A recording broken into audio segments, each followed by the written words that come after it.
series captures the systemic interlocking of prison labor, probate law, and public defender underfunding. But the real human impact is the loss of parental rights. Ronald was denied any chance to stand beside Antonio, to demand accountability, or even to receive the basic notices of his son's case. And the data backs that up. A 2022 study found that incarcerated parents receive 70% fewer notifications about child welfare proceedings than non-incarcerated parents. What's striking is how Ronald turned that personal tragedy into a broader call to action, refusing to be silenced and demanding the world see the hidden facts.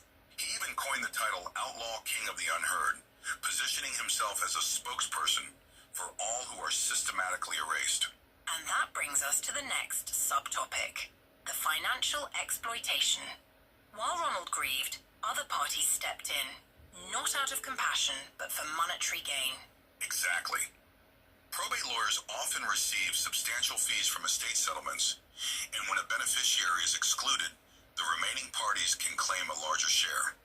Ronald's exclusion directly increased the profit for those lawyers. That feels like a modern version of the pay-to-play justice system. And it's not just about money, it's about power.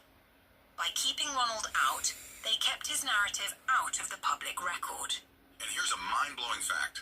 A 2021 audit of county probate offices revealed that 12% of cases involving incarcerated parents had missing or delayed notices, a figure that correlates with higher settlement payouts to attorneys. But the real game changer is Ronald's decision to speak out after his release. He's using social media, podcasts, and community organizing to shine a light on these hidden mechanisms. And that aligns with the concept of collective witness.